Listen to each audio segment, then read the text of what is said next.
যেহেতু বার্থডে তো কী রান্না করছি দেখো, এখানে ডাল, মুসুরি ডাল করবো, এখানে কাঁকরোল ভাজা, রস ভাজা, বেগুন ভাজা, ভেন্ডি ভাজা, আলু গাজর ভাজা, পাঁচরকমের ভাজা আর মটর। এই হচ্ছে আজকে রান্নার মেনু। তো চলো সব কেটে কেটে নিয়েছি, পেঁয়াজ কাঁচা লঙ্কা সব। এখন ঘড়িতে বাজে 12:40। তো রান্নাটা করে নিই, তারপর আবার আসছি। আর দেখো মেয়ে জানলার দরজা সব লাগিয়ে রেখে দে। তো চলো রান্না করে আসি, তারপরে আসছি। বানিয়েছি 5 রকমের ভাজা, গাজর আলু ভাজা, কাঁকরোল ভাজা, ভেন্ডি ভাজা, স্কোয়াশ ভাজা, পনির তরকারি। এখানে মা দিয়েছে অল্প ডাল, আর এখানে হচ্ছে পাঠার মাংস, আর এখানে হচ্ছে বেগুন ভাজা।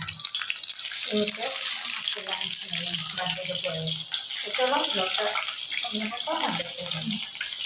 কেক এনেছে ওর বাবার জন্য, তোমাদেরকে দেখাবে।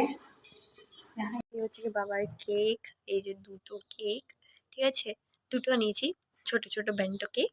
আর এই হচ্ছে ডেকোরেশন, একটু ছোটোখাটোর মধ্যে ডেকোরেশন করেছি বন্ধুরা, কারণ বাবা এতটা করে না, তো তার জন্য তো আমি করেছি বাবার জন্য, ঠিক আছে। আমার এই দুটো কেক কিন্তু আমার পেমেন্ট দিয়ে, হ্যাঁ।